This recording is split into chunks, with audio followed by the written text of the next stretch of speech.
120 corsairiens, gens de cordes et de sacs, à bord de la mare gratis, ont mis leur sac. Il est temps les enfants, on a roulé sa bosse. Is, c'est le grand phoque qui va payer. Pour cette troisième rubrique, nous allons parler de Tristan Corbière, poète du large. Stupéfiant, dira de lui Verlaine, que ce Breton, le plus illustre d'entre les vrais poètes contemporains, amoureux furieux de la mer, qu'il ne montait que dans la tempête, excessivement fougueux sur ce plus fougueux des chevaux. Avec Corbière, la mer n'est plus seulement le reflet de l'âme, non, il fustige les terriens parvenus. « Ô poète, dit-il, gardez pour vous vos chants d'aveugle. » Il incite à prendre la mer.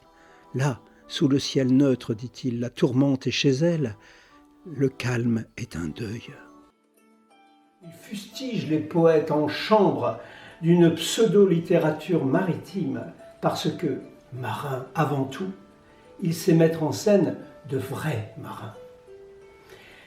Il rend aussi un très bel hommage à son père, Édouard Corbière, navigateur, auteur de romans de mer, ceci à travers des poèmes comme Aurora, qui fourmille de références à des chants de marins.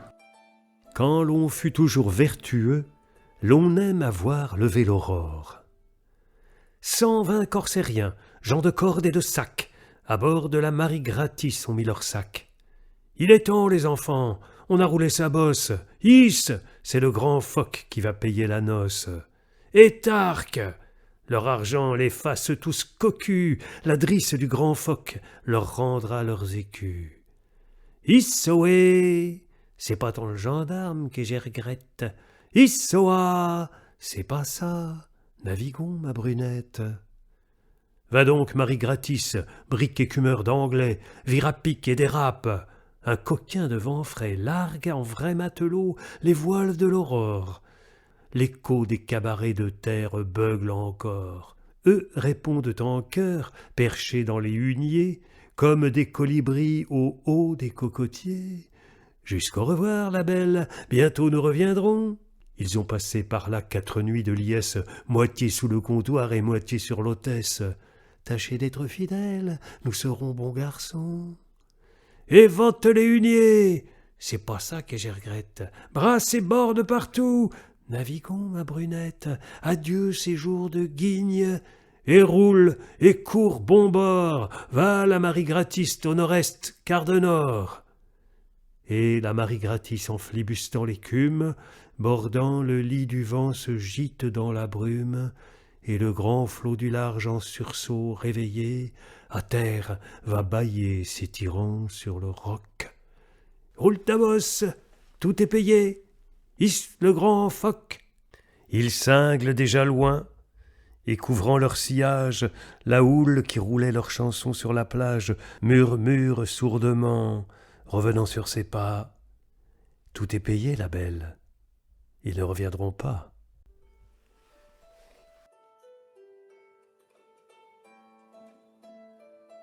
C'est un excentrique, dira Huysmans. Il avait, en un style d'une concision presque puissante, célébré la mer de Bretagne. Chez Corbière, dit Laforgue, l'intérêt est dans le cinglé, la pointe sèche, le calembour, la fringance, le haché romantique. Et André Breton, et il en fait un précurseur des surréalistes.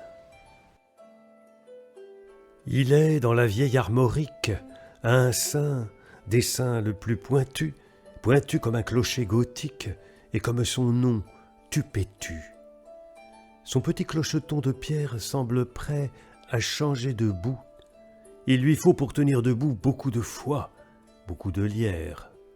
Et dans sa chapelle ouverte entre, tête ou pied, tout franc breton, pour lui tâter l'œuf dans le ventre, l'œuf du destin.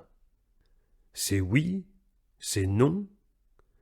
Plus fort que Sainte-Cunégonde ou Cucugnan de Quilbignon, petit prophète au pauvre monde, saint de la veine ou du guignon. Il tient sa roulette de chance qu'il vous fait aller pour 5 sous. Ça dit bien, mieux qu'une balance si l'on est dessus ou dessous. Tupétu, pas de milieu, Tupétu, sorcier à musique, croupier du tourniquet mystique pour les macarons du bon Dieu, médecin héroïque, il pousse le mourant à sauter le pas, soit dans la vie, à la rescousse, soit à pieds joints en plein trépas. Tupétu, cheval couronné, tupétu qu'on saute ou qu'on bute, tupétu, vieillard obstiné, au bout du fossé, la culbute.